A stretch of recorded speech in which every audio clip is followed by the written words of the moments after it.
रतनगढ़ शहर पर चंद्रगुप्त नाम का राजा राज करता था। उसके 4 बेटे थे जो बड़े बहादुर और प्रतापी थे। उसके सब बेटों में बड़ा बेटा मदन सेन सबसे वीर और सुंदर था। मदन सेन की पत्नी का नाम चंद्रप्रभा था। वह भी बेहद सुंदर थी। वह अपने समान सुंदर किसी दूसरी स्त्री को न समझती थी। चंद्रप्रभा हर काम में होशियार थी। गाना भी उसे खूब आता था। एक दिन की बात है कि मदन सेन के पिता अर्थात राजा ने उसे उसकी किसी खता पर नाराज होकर देश निकाला दे दिया। राजा का हुक्म सुनकर जब चिंतित मदन सेन महल में आया तो मदन सेन को उदास देखकर उसकी पत्नी ने पूछा, आज आप उदास क्यों हैं? मदन सेन बोला, अब तुमसे क्या कहूं, आज पिताजी ने मुझे 12 वर्ष के लिए देश निकाला दे दिया है, इसीलिए मैं तुमसे विदाई मांगने आया हूं। ये सुनते ही चंद्रप्रभा कश खाकर गिरी और बेहोश हो गई। उसकी यह हालत देखकर मदन सेन के रहे सहे होशो हवास भी जाते रहे। वह सोचने लगा, मैंने बहुत बुरा किया जो अपनी पत्नी को सब कुछ बता दिया। मदन सेन ने जब चंद्रप्रभा पर गुलाब जल छिड़का तो उसे होश आया। होश में आकर चंद्रप्रभा ने मदन सेन से कहा, हे प्यारे, आप मुझ दासी को छोड़कर परदेश चले जाएंगे तो मैं आपके बिन कैसे जी पाऊंगी? मैं भी आपके साथ ही चलूंगी। तब मदन सेन ने कहा, तुम मेरे साथ कैसे चल सकती हो, क्योंकि परदेश में अनेक प्रकार के संकट भोगने पड़ते हैं और तुम नर्म व नाजुक गलीच पर चलने वाली, महलों में रहने वाली उन दुखों को कैसे बर्दाश्त कर पाओगी? चंद्रप्रभा ने कहा, हे प्राणनाथ, महल के सुख आपके बगैर जंगल के दुखों से भी अधिक भयानक प्रतीत होंगे। इससे अच्छा तो यही है कि मैं भी आपके साथ ही चलूं। मदन सेन ने सोचा कि चंद्रप्रभा मेरे बगैर नहीं रह सकती, इसलिए मुझे यह शोभा नहीं देता कि इसको तड़पता छोड़कर चला जाऊं। बेहतर यह है कि इसे भी साथ ले चलूं। इस विचार के मन में आते ही मदन सेन ने अपनी पत्नी से कहा, अच्छा तुम उदास मत हो, मैं तुम्हें अपने साथ ही ले चलूंगा। मदन सेन की बात सुनकर चंद्रप्रभा बड़ी प्रसन्न हुई और अपने पति के साथ जाने की तैयारियों में जुट गई।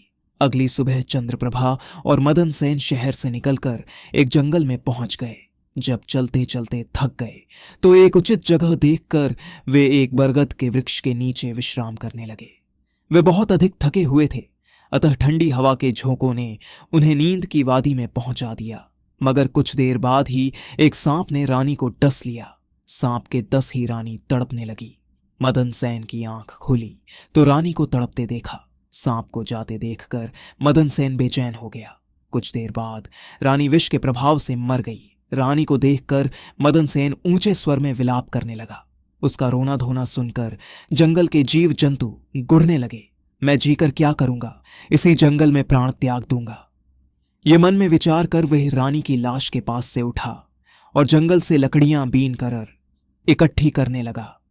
वह लकड़ियां इकट्ठी करता जाता और रो रो कर कहता जाता था, रानी की चिता में मैं भी जल जाऊंगा। संयोगवश शिव पार्वती जी पृथ्वी लोक का भ्रमण करते हुए उसी जंगल में आ पहुंचे। पार्वती ने जब मदन सेन के रोने की आवाज सुनी तो उन्हें बड़ी दया आई। उन्होंने शिव से कहा, हे प्रभु, कोई मानव हृदय विदारक स्वर में रो रहा है, उसके रोने से मेरा हृदय कांप रहा है। आप मुझ पर दया करके उसका दुख दूर कीजिए। पार्वती की बात सुनकर शिव ने कहा, हे प्रिय, मैं तुमको इसीलिए तो अपने साथ नहीं ला रहा था क्योंकि संसार में हर प्रकार के दुखी मनुष्य हैं, हम किस किस का दुख दूर करेंगे? तब पार्वती ने कहा, हे स्वामी, कुछ भी हो, इसका दुख तो आपको अवश्य ही दूर करना पड़ेगा। पार्वती की बात सुनकर भगवान शिव माता पार्वती को अपने साथ लेकर वहां आए जहां मदन सेन करुण विलाप कर रहा था। शिव ने मदन सेन से पूछा, तू क्यों रोता है, तुझको क्या दुख है? मदन सेन ने कहा, मैं आपको अपने दुख का हाल कैसे सुनाऊं? मुझे इतना दुख है कि यदि धरती फट जाए तो मैं उसमें समा जाऊं। मदन सेन की बात सुनकर भगवान शिव को दया आ गई और उन्होंने उससे कहा, तू हमसे बता कि तुझे क्या दुख है? तब मदन सेन ने कहा, महाराज, मैं रतनगढ़ के राजा चंद्रगुप्त का बेटा हूं। मेरे पिता ने मुझको देश निकाला दे दिया, इसलिए मैं और मेरी पत्नी इस जंगल में आ गए। यहां आकर मेरी पत्नी सर्प के डसने से मर गई। अब उसका विरह मुझसे सहन नहीं हो रहा है, इसलिए मैं लकड़ियां एकत्र कर रहा हूं ताकि अपनी प्यारी पत्नी के साथ ही जल मरूं। मदन सेन की ऐसी दुख भरी बात सुनकर शिव बोले, ऐ राजकुमार, संसार में आवागमन लगा ही रहता है, एक ना एक दिन सबको शरीर छोड़कर जाना होता है। न कोई किसी के साथ आया है और न कोई किसी के साथ जाएगा। यदि तू जीवित रहेगा तो तुझे अनेक रानियां मिल जाएंगी, इसलिए तू मेरा कहा मान और देह त्यागने का विचार छोड़ दे। शिव के इन वचनों को सुनकर मदन सेन बोला, महाराज, आपने जो कुछ कहा वह सत्य है।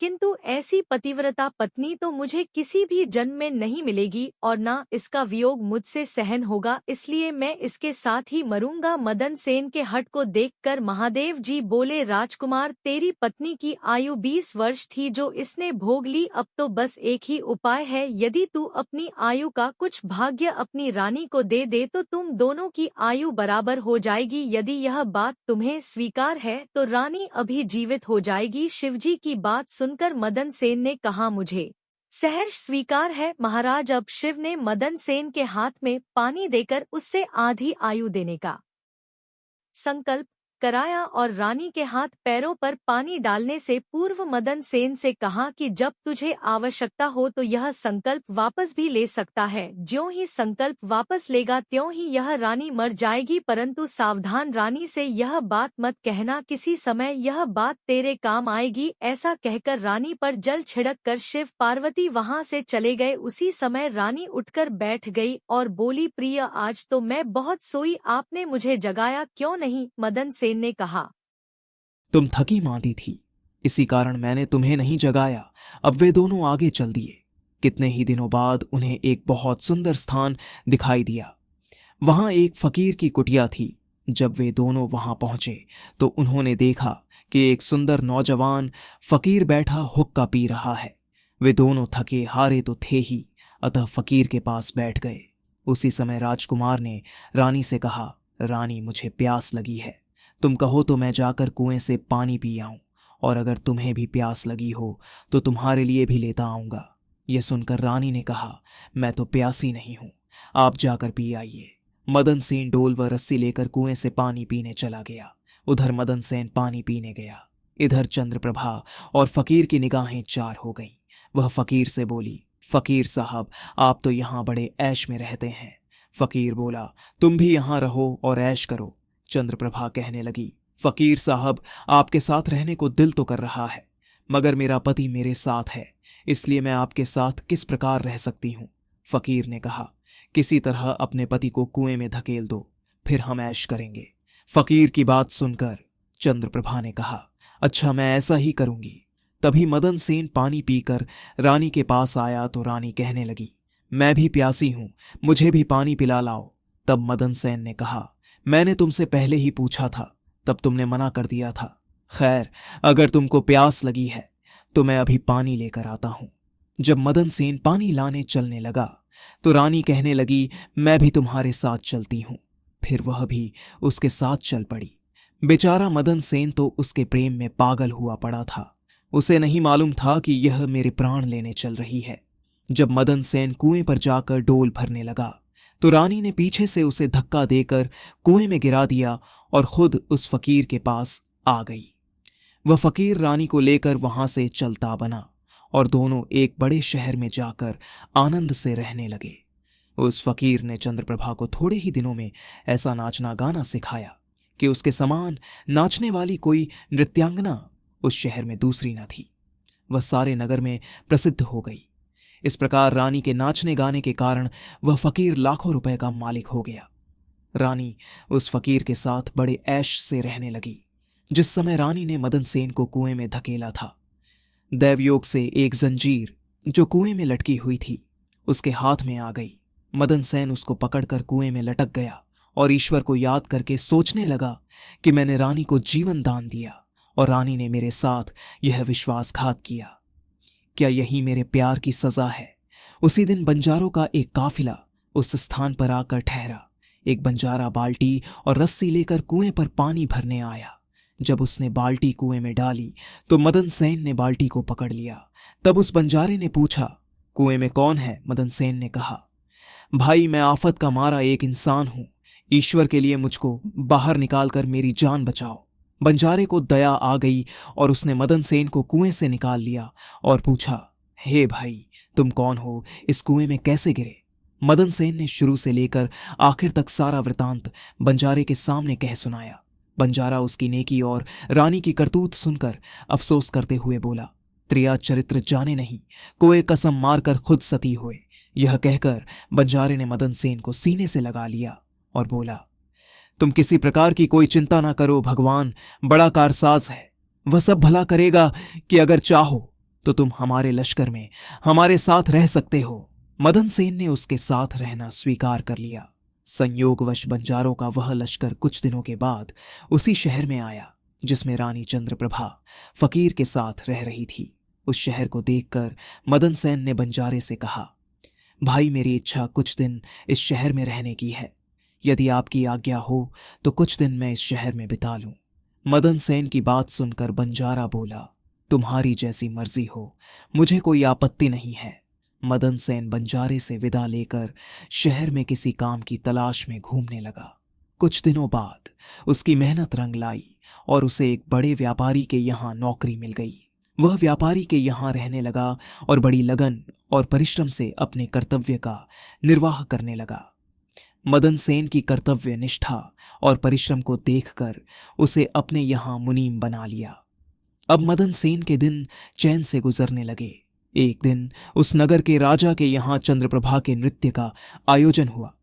राजा ने शहर के तमाम बड़े व्यापारियों और सेठ साहूकारों को अपने यहाँ इस नृत्य का अवलोकन करने को आमंत्रित किया।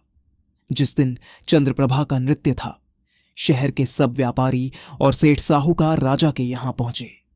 मदन सेन ने भी रानी के नृत्य और गायन की बड़ी तारीफ सुन रखी थी। उसने अपने मन में सोचा कि इस नर्तकी का नृत्य अवश्य देखना चाहिए। यही सोचकर मदन सेन भी राजा के यहाँ जा पहुंचा। रानी चंद्रप्रभा साज श्रृंगार करके नृत्य करने के लिए खड़ी हो गई। उस समय वह अप्सरा के समान सुंदर नजर आ रही थी। मदन सेन अपने मालिक के पास बैठा था। रानी ने नृत्य शुरू किया और एक ठुमरी उसने उस महफिल में गाई। चंद्रप्रभा ने ऐसे कई राग बड़े ही सुंदर ढंग से अपनी सुरीली आवाज में गाए। उसे सुनकर महफिल के सब लोग वाह वाह करने लगे। राजा से लेकर प्रजा तक सबने उसे ढेरों इनाम दिए। मदन सेन ने भी अपने हाथ की अंगूठी जिसमें हीरा जड़ा हुआ था उतार कर रानी चंद्रप्रभा को भेंट कर दी। रानी चंद्रप्रभा ने अंगूठी को पहचान लिया और मन ही मन कहने लगी, बड़ा गजब हो गया, जो यह कम बखत अब तक जिंदा है और यहाँ आ पहुंचा है, अब यह मुझे जिंदा नहीं छोड़ेगा। अब तो कुछ ऐसा उपाय करना चाहिए जिससे कि यह मारा जाए। उपाय सोचा, इससे बेहतर और कोई उपाय नहीं हो सकता कि एक तड़पती कड़कती रागिनी गांव और राजा को रिझाऊं। फिर जब राजा खुश हो जाए तो राजा से इसे मरवाने की आज्ञा का वचन ले लूं। यह बात अपने मन में सोचकर रानी चंद्रप्रभा ने लचक हुई रागिनी गानी शुरू की। रानी कि इस बसंत की बहर को सुनकर राजा बहुत खुश हुआ। वह चंद्रप्रभा से बोला, हम तुझसे बहुत प्रसन्न हैं, बोल क्या मांगती है, जो मांगेगी तुझे मिलेगा। चंद्रप्रभा ने कहा, यदि आप मुझ पर प्रसन्न हैं तो पहले वचन दीजिए कि मैं जो मांगूंगी आप मुझे देंगे। चंद्रप्रभा की बात सुनकर राजा ने उसे वचन दे दिया। तब चंद्रप्रभा ने राजा से कहा, आपकी इस सभा में मेरा एक चोर है, इसी समय आप उसे मरवा दीजिए। राजा ने कहा, चोर को मेरे सामने ला। तब रानी ने मदन सेन का हाथ पकड़ा और उसे राजा के सामने ले आई। राजा ने कहा, इसे जल्लादों के हवाले कर दो। यह सुनकर प्रहलाद मदन सेन का हाथ पकड़कर उसे मारने के लिए ले जाने लगे। उसी समय मदन सेन का मालिक व्यापारी घबराकर मदन सेन के पास आया और उससे पूछा, तूने इस नर्तकी का क्या चुराया है जिसकी वजह से यह तुझे मरवाना चाहती है। मदन सेन ने अपने मालिक से कहा, मैंने इसका कुछ नहीं चुराया, बस तुम इस राजा को मेरी दो बातें सुन लेने के लिए राजी कर लो तो मेरी जान बच जाएगी। मदन सेन का मालिक यह सुनकर अपने साथी व्यापारियों और साहूकारों के पास आया और उन सब से मशवरा किया। उसने कहा, मित्रों, या तो राजा आज न्याय करे वरना हम सब इस शहर को छोड़कर चले जाएंगे। यह सलाह मशवरा करके सारे व्यापारी राजा के पास आए और कहने लगे, राजा साहब, हमारा मुनीम निर्दोष ही मारा जा रहा है। वह कहता है कि राजा ने मुझे मारने की जो आज्ञा दी है सो मुझे भी राजा की आज्ञा से मरना स्वीकार है, लेकिन मेरी दो बातें सुन ली जाएं। राजा ने व्यापारियों की बात सुनकर कहा ठीक है, मुनीम को लेकर आओ। मदन सेन को लाया गया। राजा बोला तुम जो कुछ भी कहना चाहते हो वह मेरे सामने कहो। मदन सेन ने कहा मैंने क्या दोष किया है जिसके कारण आपने मुझे मृत्यु दंड दिया है। राजा ने कहा तू इस नर्तकी का चोर है। यह सुनकर मदन सेन ने कहा मैं इस नर्तकी का चोर नहीं हूँ, मैं तो इसका पति हूँ। यह मुझे कुएं में धकेल कर एक फकीर के साथ चली आई है। तब चंद्रप्रभा ने कहा महाराज मैं इस चोर झूठे को क्या जानूं कि यह कौन है। फिर मदन सेन बोला राजा साहब अगर यह मेरी पत्नी नहीं है तो जो कुछ चीज मैंने इसे रास्ते में दी थी या मेरी वो अमानत मुझे लौटा दे। तब रानी ने कहा मुझे स्वीकार है। मदन सेन ने कहा अच्छा अपने हाथ में पानी ले, मेरा तेरा न्याय इसी सभा में होगा। पानी लेकर कह कि जो वस्तु इसने रास्ते में मुझे दी थी वह मैं आज इसे वापस करती हूँ। तब रानी ने अपने हाथ में पानी लेकर कहा जो वस्तु इसने मुझे रास्ते में दी थी वह मैं आज इसे वापस करती हूँ।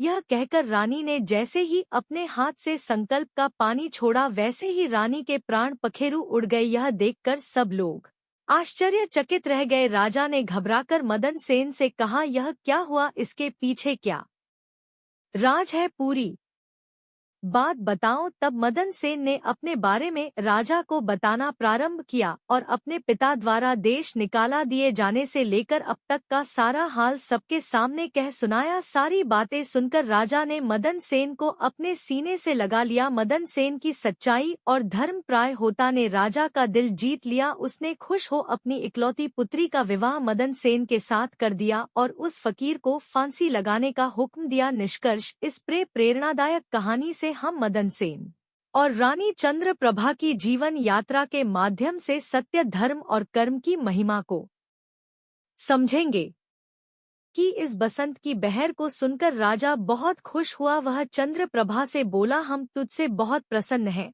बोल क्या मांगती है, जो मांगेगी तुझे मिलेगा। चंद्रप्रभा ने कहा यदि आप मुझ पर प्रसन्न हैं तो पहले वचन दीजिए कि मैं जो मांगूंगी आप मुझे देंगे। चंद्रप्रभा की बात सुनकर राजा ने उसे वचन दे दिया। तब चंद्रप्रभा ने राजा से कहा आपकी इस सभा में मेरा एक चोर है, इसी समय आप उसे मरवा दीजिए। राजा ने कहा चोर को मेरे सामने ला। तब रानी ने मदन सेन का हाथ पकड़ा और उसे राजा के सामने ले आई। राजा ने कहा इसे जल्लादों के हवाले कर दो। यह सुनकर प्रहलाद मदन सेन का हाथ पकड़कर उसे मारने के लिए ले जाने लगे। उसी समय मदन सेन का मालिक व्यापारी घबराकर मदन सेन के पास आया और उससे पूछा तूने इस नर्तकी का क्या चुराया है जिसकी वजह से यह तुझे मरवाना चाहती है। मदन सेन ने अपने मालिक से कहा मैंने इसका कुछ नहीं चुराया, बस तुम इस राजा को मेरी दो बातें सुन लेने के लिए राजी कर लो तो मेरी जान बच जाएगी। मदन सेन का मालिक यह सुनकर अपने साथी व्यापारियों और साहूकारों के पास आया और उन सब से मशवरा किया। उसने कहा मित्रों या तो राजा आज न्याय करें